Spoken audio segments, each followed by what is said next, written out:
ధాన్యం బస్తాల కొరత ఉంది, ధాన్యం కొనుగోలు చేసే నాతుడు లేడు. 25 రోజులైంది.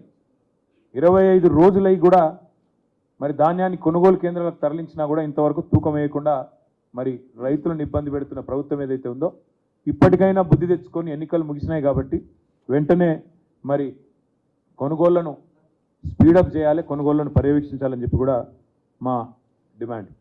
రెండవది, తరుగు పేరుతో దాదాపుగా ఒక్కొక్క క్వింటాల్కు 3.5 కిలోలు ఇవాళ తీసేస్తూ ఉన్నారు. ఆ విషయంలో కూడా ప్రభుత్వం గతంలో ఇదే కాంగ్రెస్ పార్టీ నాయకులు ప్రతిపక్షంలో ఉన్నప్పుడు ఈ తరుగు విషయంలో ఏమేమి మాట్లాడినారో అవన్నీ కూడా సామాజిక మాధ్యమాల్లో ఉన్నాయి. మరి వారు ఆనాడు చెప్పిన మాటల్ని నేను ఉటంకిస్తా ఉన్నాను, కొత్తదేం లేదు. ఎట్టి పరిస్థితుల్లో కూడా రైతుకు అన్యాయం చేయకుండా, తరుగు అనేది లేకుండా మరి ముందుకు రావాలి, వెంటనే రైతులకు పూర్తి స్థాయిలో న్యాయం చేయాలని చెప్పి కూడా మేము డిమాండ్ చేస్తూ ఉన్నాం. దాంతోపాటు ఎక్కడికక్కడ ఒక దగ్గర కాదు, కామారెడ్డి జిల్లాలో రైతులు రోడ్డెక్కారు. నిర్మల్ జిల్లా లక్ష్మణ్ చాందా మండల కేంద్రంలో మరి రైతులు అక్కడ కూడా రోడ్డెక్కినారు. తడిసిన ధాన్యం ఎక్కడికక్కడ తడిసిపోయి ఆగమాగం అయిపోతే అక్కడ కూడా రైతులు రోడ్డెక్కి ధర్నాలు చేస్తూ ఉన్నారు. యాదాద్రి భువనగిరి జిల్లాలో బీబీ నగర్ దగ్గర ధాన్యం బస్తాలతోనే నిరసన కూడా తెలిపినారు. వరంగల్ వెళ్లే రోడ్డు మీద మరి వాహనాల రాకపోకలు స్తంభించిపోయిన పరిస్థితి. రాజన్న సిరిసిల్ల జిల్లాలో కూడా ఈరోజు కోనరావుపేట మండలం మల్కపేటలో రైతులు ధర్నా చేస్తూ ఉన్నారు. వరి ధాన్యం కొనుగోలు చేపట్టడం లేదంటే రాష్ట్ర వ్యాప్తంగా దాదాపు నేను కోట్ చేసింది కేవలం 4 జిల్లాలు: యాదాద్రి భువనగిరి, నిర్మల్, కామారెడ్డి, రాజన్న సిరిసిల్ల. ఇవి మాత్రమే కాకుండా ఇంకా చాలా చోట్ల రైతులు గత 25-30 రోజులుగా ధాన్యం తెచ్చిన తర్వాత కూడా ఇంతవరకు కొనుగోలు చేయకుండా, అధికార యంత్రాంగం పట్టించుకోకుండా, పర్యవేక్షించే నాదుడు లేకుండా దయనీయమైన స్థితిలో ఉన్నారు. ఇప్పటికైనా ప్రభుత్వం రాజకీయాలు పక్కన పెట్టి మరి వెంటనే రంగంలోకి దిగి ప్రభుత్వం తాను చేయాల్సిన పని ఫుడ్ కార్పొరేషన్ ఆఫ్ ఇండియా ద్వారా కొనుగోలు చేసి వెంటనే తడిసిన ధాన్యాన్ని కొనుగోలు చేయాలి, తరుగు లేకుండా కొనుగోలు చేయాలి, వెంటనే కొనుగోలు ప్రక్రియను వేగవంతం చేయాలని చెప్పి కూడా మా పార్టీ తరఫున డిమాండ్ చేస్తూ ఉన్నాం. ఒకవేళ ప్రభుత్వం స్పందించకపోతే తప్పకుండా రైతాంగం తరఫున ప్రశ్నించడమే కాదు, అవసరమైతే రోడ్డు ఎక్కుతాం, అవసరమైతే ఆందోళనకు కూడా పెద్ద ఎత్తున శ్రీకారం చుడతామని చెప్పి కూడా ప్రభుత్వాన్ని నేను హెచ్చరిస్తూ మరి మా పార్టీ తరఫున రైతాంగానికి కూడా విజ్ఞప్తి చేస్తూ ఉన్నాం. మీరెవరూ ఆందోళన పడాల్సిన అవసరం లేదు. మీ తరఫున కేసీఆర్ గారు, బీఆర్ఎస్ పార్టీ యంత్రాంగం మొత్తం ఉంది. మీరు ఎక్కడికి పిలిచినా వస్తాం, మీరు ఎప్పుడు పిలిచినా వస్తాం. మీరు మీ పక్షాన మీకు న్యాయం జరిగేంత వరకు, క్వింటాల్కు 500 రూపాయల బోనస్ ఇస్తా అని బోగస్ మాటలు చెప్పిన ఈ ప్రభుత్వం దిగొచ్చేంత వరకు, మీకు న్యాయం చేసేంత వరకు మీ తరఫున ఉంటాం. మీకు రుణమాఫీ జరిగేంత వరకు మీతో ఉంటాం. మీకు బోనస్ వచ్చేంత వరకు మీతో ఉంటాం. మీ తడిసిన ధాన్యాన్ని కొనుగోలు ప్రతి గింజ దాకా కొనుగోలు చేసేదాకా కూడా వదిలిపెట్టం. కొనుగోలు కేంద్రాల్లో ఈ ప్రక్రియ వేగవంతం అయ్యేదాకా కూడా వదిలిపెట్టం. ప్రజల తరపున, రైతుల తరపున మేము మీ పక్షాన నిలబడి మాట్లాడుతూనే ఉంటామని చెప్పి కూడా విజ్ఞప్తి చేస్తూ, ఎవరు అధైర్యపడవద్దని, ఎవరు కూడా మరి ఆత్మస్థైర్యాన్ని కోల్పోవద్దని చెప్పి కూడా ఈ సందర్భంగా విజ్ఞప్తి చేస్తూ ఉన్నాం. కష్టాల్లో ఉన్నప్పుడే తప్పకుండా ధైర్యంగా ఎదుర్కోవాలి. కాబట్టి తప్పకుండా మీ అందరి పక్షాన బీఆర్ఎస్ పార్టీ ఉన్నది, కేసీఆర్ గారు ఉన్నారనే మాట కూడా గుర్తు చేస్తూ ఉన్నాం. దాంతోపాటు ఇవాళ ఒకవైపు పార్లమెంట్ ఎలక్షన్లు మరి 13 తారీఖు నాడు ముగిసినాయి. ఇప్పుడు మరొక ఎన్నికకు కూడా ఇప్పుడు తెరలేచింది. 3 ఉమ్మడి జిల్లాలు నల్గొండ, ఖమ్మం, వరంగల్, ఈ 3 జిల్లాల పరిధిలోని విద్యావంతులు మరి 27 తారీఖు నాడు ఓటైపోతూ ఉన్నారు. గ్రాడ్యుయేట్ ఎమ్మెల్సీ అభ్యర్థిగా తమకు ఎవరు ఉండాలి అని ఎంచుకోబోతూ ఉన్నారు. ఈ 3 జిల్లాల పరిధిలోని గ్రాడ్యుయేట్ ఎమ్మెల్సీ కాన్స్టిట్యున్సీ ఏదైతే ఉందో 4 సార్లు ఇప్పటికి ఎన్నికలు జరిగినాయి. 4ంటికి 4 సార్లు కూడా మరి టీఆర్ఎస్ పార్టీయే గెలిచింది, బీఆర్ఎస్ పార్టీయే గెలిచింది. గతంలో కపిలవాయి దిలీప్ కుమార్ గారు 2 సార్లు, మరొక 2 సార్లు పల్లా రాజేశ్వరరెడ్డి గారు గ్రాడ్యుయేట్ ఎమ్మెల్సీగా మా పార్టీ నుంచి గెలిచి వచ్చినారు. 4 సార్లు ఈ నియోజకవర్గం నుండి గెలిచిన పార్టీగా మేము చాలా దృఢమైన విశ్వాసంతో ఉన్నాం. రాష్ట్రంలోని విద్యావంతులు మళ్ళీ తప్పకుండా, ఈ 3 జిల్లాల విద్యావంతులు తిరిగి మళ్ళీ కేసీఆర్ గారికి తప్పకుండా మరింత బలాన్ని చేకూరుస్తూ, మా అభ్యర్థి ఒక విద్యావంతుడు, యువకుడు, ఉత్సాహవంతుడు, బిట్స్ పిలానీలో ఇంజనీరింగ్ చేసిన అభ్యర్థి, తర్వాత మాస్టర్స్ కూడా చేశారు. తదనంతరం సాఫ్ట్వేర్ రంగంలో అమెరికాలో దాదాపు 7 సంవత్సరాలు పనిచేసిన అభ్యర్థి, విద్యావంతుడు, ఉత్సాహవంతుడు, తిరిగి మొత్తంగా రాష్ట్ర వ్యాప్తంగా కూడా మరి బలమైన ఒక ఇమేజ్ యువతలో ఉన్న ఒక మంచి విద్యార్థికుడికి బీఆర్ఎస్ పార్టీ అవకాశం ఇచ్చింది సోదరుడు రాకేష్ రెడ్డి గారికి. అట్లాంటి రాకేష్ రెడ్డి గారు మరి ఈరోజు అభ్యర్థిగా మీ ముందుకు వస్తూ ఉన్నారు. ముఖ్యంగా ఈ 3 జిల్లాల్లోని 4,70,000 పైచిలుకున్న విద్యావంతులైన ఓటర్లకు మా విజ్ఞప్తి ఒకటే, మీరు ఈ కాంగ్రెస్ పార్టీ యొక్క మోసపూరితమైన వాగ్దానాలు ఏవైతున్నాయో అవన్నిటినీ కూడా గతంలో విన్నారు. ఈ 5.5 నెలల ప్రభుత్వ ఆచరణలో ఎట్లా విఫలమైందో కూడా మీ కళ్ళ ముందే ఉంది. మెగా డిఎస్సి అన్నారు, అది దగా డిఎస్సి అయింది. మొదటి క్యాబినెట్లోనే సంతకం పెడతా అన్నారు. కేసీఆర్ ఇచ్చింది 5,000 ఉద్యోగాలే, మేము వస్తే 21,000 ఉద్యోగాలు ఇస్తామని చెప్పి రేవంత్ రెడ్డి గారు స్వయంగా చెప్పారు. మరి దాన్ని దగా చేసి ఆయన ఇచ్చిన మాటను ఆయనే తుంగలో దొక్కి కేవలం మరొక 5,000 ఉద్యోగాలు తోడు చేసి దానికి మళ్ళొక్కసారి తెలంగాణ యువతకి మోసం చేసిన ప్రభుత్వం ఈ కాంగ్రెస్ ప్రభుత్వం. జాబ్ క్యాలెండర్ అన్నారు, మరి ఇంతవరకు అతి లేదు గతి లేదు, ఏ ఒక్క మాట కూడా నిలబెట్టుకోలేదు. టెట్ పరీక్షకి ఆనాడు కేసీఆర్ గారు ప్రభుత్వం ఉన్నప్పుడు 400 రూపాయలు ఫీజు పెడితే దాని మీద గొంతు చించుకున్న వాళ్ళు, మేము అసలు పరీక్షల్లో ఫీజు లేకుండానే ఫ్రీగా పరీక్షలు పెడతామని చెప్పి మాట ఇచ్చిన వాళ్ళు ఇవాళ 400 రూపాయల ఫీజుని 5 రెట్లు పెంచి 2,000 రూపాయలు చేసిన ప్రభుత్వం కాంగ్రెస్ ప్రభుత్వం. దయచేసి ఈ నియోజకవర్గంలోని విద్యావంతులైన మిత్రులందరికీ నేను ఒకటే విజ్ఞప్తి చేస్తా ఉన్నా, మా పార్టీ తరఫున గత 4 పర్యాయాలు మీరు మాకు అవకాశం ఇచ్చారు. మా అభ్యర్థులు, మా గెలిచిన శాసన మండలి సభ్యులు మీ తరఫున శాసన మండలిలో ప్రభుత్వాన్ని ప్రశ్నించారు. ప్రభుత్వం నుంచి మీకు రావాల్సిన మరి ఉద్యోగాలు కానీ, ప్రభుత్వం నుంచి మీకు రావాల్సిన వసతులు కానీ వాటి విషయంలో చాలా నిబద్ధతతో పనిచేసింది బీఆర్ఎస్ పార్టీ ఎమ్మెల్సీలు. ఈసారి కూడా మీరు ఆలోచించవలసింది, దయచేసి విజ్ఞప్తి చేసేది మీకు, ఈ ప్రభుత్వం మీరు ఎట్లా మిమ్మల్ని వంచిందో కాంగ్రెస్ ప్రభుత్వం మీ కళ్ళ ముందే ఉంది. 5 నెలల్లో కళ్ళబొల్లి కబుర్లు చెప్పి ఎన్ని రకాల మోసం చేసిందో మీ కళ్ళ ముందే ఉంది. అదేవిధంగా 9.5 ఏళ్ల కేసీఆర్ గారి ప్రభుత్వంలో ఏ రకంగా విద్యా వ్యాప్తికి, ఏ రకంగా మౌలిక వసతుల కల్పనకు కేసీఆర్ గారి ప్రభుత్వం పనిచేసిందో కూడా మీ కళ్ళ ముందే ఉంది. ఈ 3 జిల్లాల్లో ఉదాహరణకి నల్గొండ జిల్లాని తీసుకుంటే, నల్గొండ జిల్లాలో బీఆర్ఎస్ ప్రభుత్వం ఏర్పడక ముందు ఒక్క మెడికల్ కాలేజ్ కూడా లేదు. కానీ బీఆర్ఎస్ ప్రభుత్వం వచ్చిన తర్వాత కేసీఆర్ గారి నాయకత్వంలో 3 మెడికల్ కాలేజీలు ఒక్క జిల్లాలోనే ఏర్పాటు చేసుకున్నాం. అదే మాదిరిగా కొత్త జిల్లాల ఏర్పాటు మాత్రమే కాకుండా ప్రతి జిల్లాలో విద్యా వ్యాప్తికి, విద్యావంతుల అభ్యున్నతికి చాలా చిత్తశుద్ధితో పనిచేసింది కేసీఆర్ ప్రభుత్వం. భారతదేశంలోనే అత్యధికంగా ఉద్యోగులకు, ఉపాధ్యాయులకు పే స్కేల్ ఇచ్చింది. 73% మరి ఆనాడు ఫిట్మెంట్ ఇచ్చింది బీఆర్ఎస్ ప్రభుత్వం.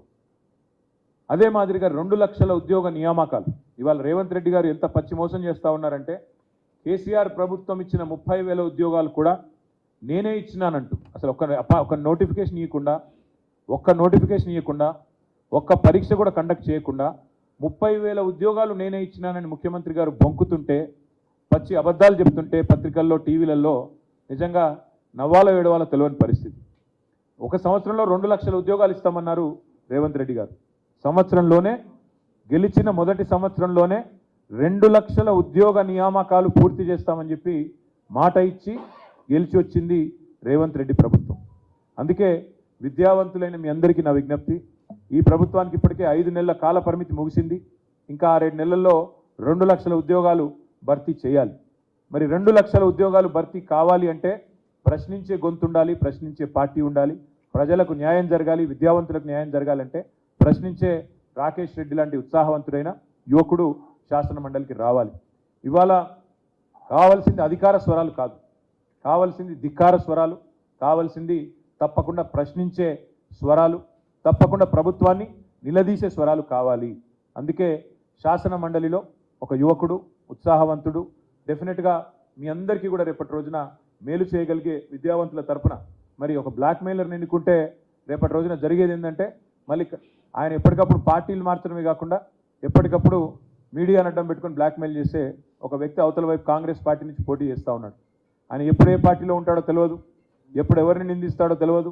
అట్లాంటి వ్యక్తులకు కనుక అవకాశం ఇస్తే, గతంలో మనం నల్లగొండలో నయీంని చూసినాం, మళ్ళీ అట్లాంటి వాడిని ఇంకోని తయారు చేసినట్టు అవుతుంది. ఇట్లాంటి వ్యక్తులకు కనుక అవకాశం చట్టసభల్లో ఇస్తే దయచేసి, అందుకే కోరేది ఒక యువకుడు, విద్యావంతుడు, ఉత్సాహవంతుడు, మరి అన్నింటికి మించి ప్రశ్నించే సత్తా ఉన్నవాడు, చదువుకున్నవాడు.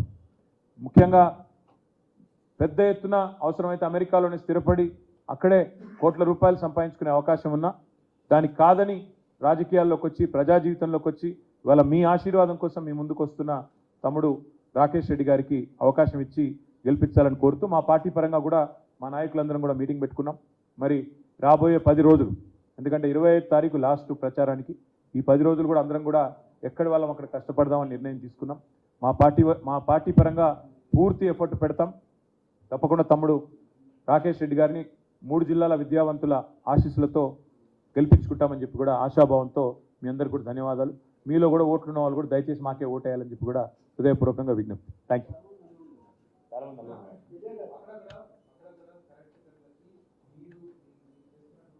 ఏంటది కరెక్ట్ కట్ట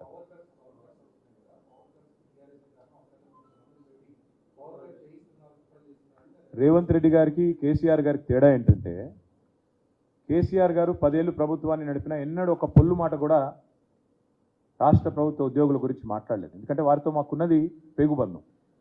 ఉద్యమంలో కలిసి పనిచేసిన వాళ్ళం రాష్ట్ర ప్రభుత్వ ఉద్యోగులతో. సకల జనుల సమ్మె చేసిన, పెన్ డౌన్ చేసిన, సింగరేణిలో స్తంభింపజేసిన, ఆర్టీసీ చక్రం తిరగకుండా ఆపిన ఉద్యోగులతో మా పార్టీకి ఉండేది పేగుబంధం. అందుకే ఎన్నడూ కూడా మేము ఉద్యోగుల పట్ల కుదిరితే ప్రేమపూర్వకంగా వ్యవహారం చేసిన తప్ప ఎన్నడూ నిందించలేదు. ఇవాళ రేవంత్ రెడ్డి తన అసమర్థతను, తన ప్రభుత్వ చాతగాంతనాన్ని కప్పిపుచ్చుకోవడానికి విద్యుత్ సంస్థ ఉద్యోగులను నిందిస్తూ ఉన్నాడు. మరి విద్యుత్ సంస్థ ఉద్యోగులు కూడా ఆలోచించాలి. మీరేమో అహోరాత్రులు కష్టపడతా ఉన్నారు. రాష్ట్రంలో విద్యుత్ వ్యవస్థను కేసీఆర్ గారు 7,700 మెగావాట్ల నుంచి జగదీష్ రెడ్డి గారి ఆనాడు మంత్రిగా ఉన్నప్పుడు 7,700 మెగావాట్ల నుండి ఇవాళ దాదాపు కొత్తగా దామెరచెర్లలో యాదాద్రి ఏదైతే ఇప్పుడు కమిషన్ అయిందో 1,600 మెగావాట్లు, దాంతో కలుపుకుంటే దాదాపు 20,000 మెగావాట్లు దాటిపోయినట్టుంది. దాదాపు 20,000 మెగావాట్లకు చేరుకున్నది. అంటే విద్యుత్ సంస్థ ఉద్యోగుల కష్టం జెన్కో కానీ, ట్రాన్స్కో కానీ, డిస్కామ్లు కానీ అద్భుతంగా ఉంది కాబట్టే అక్కడి నుంచి ఇక్కడ దాకా వచ్చాం. అది గుర్తించకుండా, కామన్ సెన్స్ లేకుండా ఇవాళ తన చేతగాంతనాన్ని కప్పిపుచ్చుకోవడానికి 10 ఏళ్ళు కేసీఆర్ గారి ప్రభుత్వంలో కరెంటు కోతలు లేకుండా బ్రహ్మాండంగా ఏ ఉద్యోగులైతే నిర్వహించారో ఇవాళ ఆ ఉద్యోగులను నిందిస్తూ చిల్లర రాజకీయానికి ముఖ్యమంత్రి ఏదైతే పాల్పడుతున్నాడో ఆయన ఆలోచించుకోవాలి. ఎందుకంటే ఆయన విజ్ఞతతో మాట్లాడాలి. ఇవాళ ఎలక్షన్ అయిపోయింది, ఎందుకు మాట్లాడుతున్నాడు ఇట్లా? తన చేతగాంతనం బయటపడుతుందనా? అదే చెప్తున్నా బ్రదర్. ముఖం బాగాలేకపోతే అద్దం బాలు కొట్టినట్టు వెనకటికేవుడు అట్లున్నది కథ. ఇది ఆయనకు చేత కాదు ప్రభుత్వాన్ని నడపడం.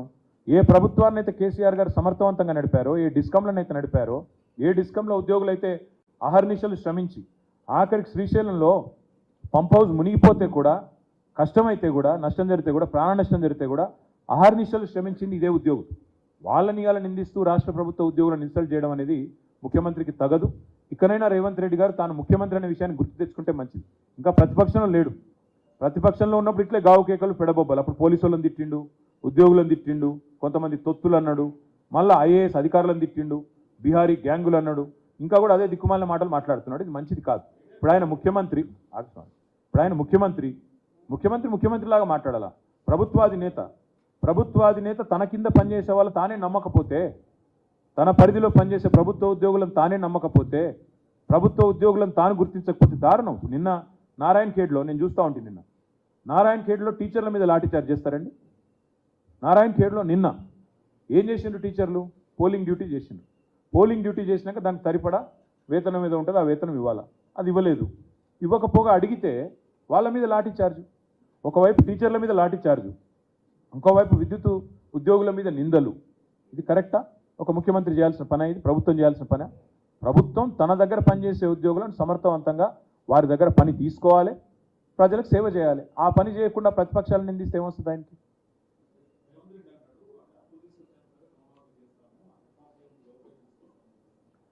రేవంత్ రెడ్డి ప్రభుత్వం విద్యావంతులు ఇది కూడా వినాలా దయచేసి. రేవంత్ రెడ్డి ప్రభుత్వం శ్వేతపత్రాల పేరిట కొన్ని రోజులు గారడీ చేసింది. ఇది ప్రభుత్వం వచ్చిన కొత్తలో శ్వేతపత్రాలు, ఖజానా అప్పుల పాలైంది, అది ఇది అని చెప్పి సొల్లు మాటలు చెప్పారు. నిన్నగాక మొన్న రిజర్వ్ బ్యాంక్ ఆఫ్ ఇండియా వారి వాదన చిత్తుకాయుధంతో సమానమని కొట్టవతలు బారేసింది.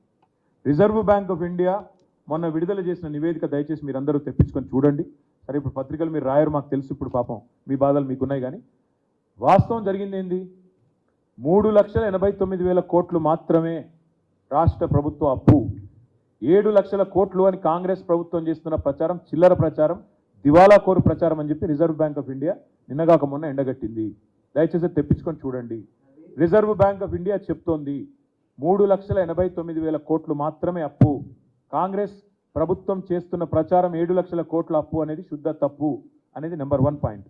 రెండో పాయింట్ ఏంటంటే అప్పు చేయడమే తప్పు అన్నట్టు నిన్నటిదాకా సన్నాయి నొక్కులు నొక్కిన కాంగ్రెస్ సన్నాసులు మరి మీరెందుకు అప్పు చేస్తున్నారండి? రాష్ట్ర ప్రభుత్వ ఆదాయం అంతా ఎక్కడ పోతుంది? మరి మేము భారతదేశంలోనే మా ప్రభుత్వం దిగిపోయినాడు హైయెస్ట్ పర్ క్యాపిటా, హైయెస్ట్ తలసరి ఆదాయం కలిగిన రాష్ట్రం ఏది అంటే గల్లా ఎగిరేసి చెప్పుకునే పరిస్థితిలో తెలంగాణను వీళ్ళకి అప్పచెప్పి దిగినాం. మా ప్రభుత్వం వచ్చినాడు రాష్ట్రం యొక్క తలసరి ఆదాయం 1,14,000. మేము దిగిపోయినాడు రాష్ట్రం యొక్క తలసరి ఆదాయం 3,08,000. ఈరోజు 3,57,000 కొత్త నివేదిక ప్రకారం. మరి ఇంత తలసరి ఆదాయం ఉన్న రాష్ట్రం, స్టేట్ ఓన్డ్ ట్యాక్స్ రెవెన్యూస్లో 80%తో అత్యధికంగా భారతదేశంలో ఉన్న రాష్ట్రం, రాష్ట్ర ఆదాయం అంతా ఎక్కడ పోతుంది? కాంట్రాక్టర్ల జేబుల్లోకి పోతుందా లేక రాష్ట్ర ప్రభుత్వం ఇంకా ఏమైనా చేస్తుందో చెప్పాలా? రైతులకు రైతు బంధు రాదు, జనవరి నెల పెన్షన్లు కూడా ఎగ్గొట్టారు పేదవాళ్ళవి. మరి డబ్బులను ఎక్కడ పోతున్నాయి? అప్పులు ఎందుకు తీసుకుంటున్నారు? మేము అప్పు తీసుకుని నడుపుతాను, అప్పు తీసుకొని ఆనాడు ప్రొడక్టివ్ సెక్టర్లో ఉత్పాదక రంగంలో పెట్టుబడి పెడితే మమ్మల్ని నిందించారు. మేము ఇరిగేషన్ ప్రాజెక్టులు పెడితే, అసెట్ క్రియేట్ చేస్తే, మేము డ్రింకింగ్ వాటర్ మీద పెడితే, విద్యుత్ రంగం మీద పెడితే మా మీదనేమో నిందలు మోపారు. ఇవాళ అదే వీళ్ళు అప్పు కట్టడానికి అప్పు తీసుకుంటున్నామని చెప్తున్నారు. అప్పులు కట్టడానికి, రుణమాఫీ చేయడానికి అప్పు తీసుకుంటున్నామని చెప్తా ఉన్నారు. అందుకే నేను అడిగేది, ఇట్లా దివాలా కోరు రాజకీయం చేసేవాళ్ళు చెప్పాలా ప్రజలకు? మరి మొత్తం రాష్ట్ర ప్రభుత్వ ఆదాయం ఎక్కడ పోతుంది? పెరిగిన తలసరి ఆదాయం అంతా ఎక్కడ పోయింది? కేసీఆర్ గారు బ్రహ్మాండంగా మీకోసం అప్పు చేసినా ఉత్పాదక రంగంలో పెట్టి తలసరి ఆదాయాన్ని పెంచి భారతదేశంలో అగ్రగామిగా నిలబెట్టిన రాష్ట్రం తెలంగాణ. అట్లాంటి రాష్ట్రాన్ని ఈరోజు ఎందుకు మీరు నడపలేకపోతున్నారు? ఇవన్నీ కూడా ప్రజలకు చెప్పాలి సమాధానం. అన్నింటికి మించి రాష్ట్ర ముఖ్యమంత్రి, రాష్ట్ర ఆర్థిక మంత్రి రాష్ట్ర ప్రజలకు క్షమాపణ చెప్పాలా? నిన్నటిదాకా 7 లక్షల కోట్ల అప్పు అని తప్పుడు కూతలు కూసిన కాంగ్రెస్ నాయకులు సమాధానం చెప్పాలా, క్షమాపణ చెప్పాలా? రిజర్వ్ బ్యాంక్ ఆఫ్ ఇండియా చెప్తా ఉంది రాష్ట్ర ప్రభుత్వం యొక్క అప్పు కేవలం 3,89,000 కోట్లు మాత్రమే. 7 లక్షల కోట్లు అని కారు కూతలు కూసిన కాంగ్రెస్ నాయకులు ఎవరైతే ఉన్నారో వాళ్ళు రాష్ట్ర ప్రజలకు క్షమాపణ చెప్పాలి. శ్వేతపత్రాల్లో పచ్చి అబద్ధాలు చెప్పినందుకు క్షమాపణ చెప్పాలి. థ్యాంక్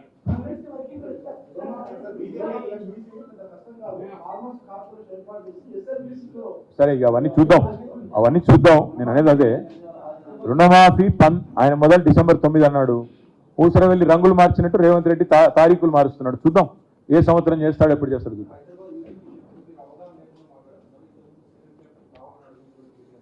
మళ్ళీ చెప్తా ఉన్నా, అవగాహన లేకుండా మాట్లాడేది ఎవరో June 4 తర్వాత తెలుస్తుంది.